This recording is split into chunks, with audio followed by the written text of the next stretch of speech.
Shop lifting మళ్ళీ మన తెలుగు కుర్రోడు చక్కగా అరెస్ట్ అయ్యి జైలుకి వెళ్ళాడు. ఎందుకు గుర్తుపడతారు మీరు? ఈ షాప్ లిఫ్టింగ్ లో ఎందుకు ఇరుక్కుపోతారు? నాకైతే అస్సలు అర్థం కావట్లేదు. చాలా మంది చాలా వీడియోలు చేస్తున్నారు, అవేర్నెస్ క్రియేట్ చేస్తున్నారు. అసలే ట్రంప్ మామ ఎంబడబడి ఎల్లగొడతా అంటే లీగల్ గా ఉండి పర్ఫెక్ట్ గా ఉన్నోళ్ళే తలుపు వేసుకొని గొల్లెలు పెట్టుకొని ఇంట్లో కూర్చున్నారు. ఎక్కడ ఎవడొచ్చి తలుపు కొట్టి తీసుకుపోయి ఏం తప్పు చేసామని చెప్పి బయటేస్తాడో, ఎల్లగొడతారో, డిపోర్ట్ చేస్తారో అని ఇట్లాంటి టైముల్లో మీరేమో ఇంకా షాప్ లిఫ్టింగ్ దొంగతనాలు చేస్తున్నారు. ఇజ్జత్ పోతుంది తెలుగు వాళ్ళు అంటే. నిజంగా అసలు మన తెలుగు వాళ్ళు చేసి స్కామ్లు ఒక్కటి బయటపడుతున్నాయి. ఇదివరకు ఇప్పటికి తేడా అయింది తెలుసా?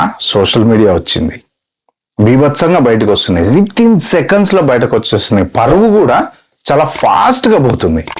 ఓకే, ఒకప్పుడు ఫ్యాక్స్ల్లో ఫోన్లలో పోయేది పరువు, ఇప్పుడు వీడియోలలో పోతుంది. యూట్యూబ్ వచ్చిన తర్వాత చాలా ఈజీగా పోతుంది.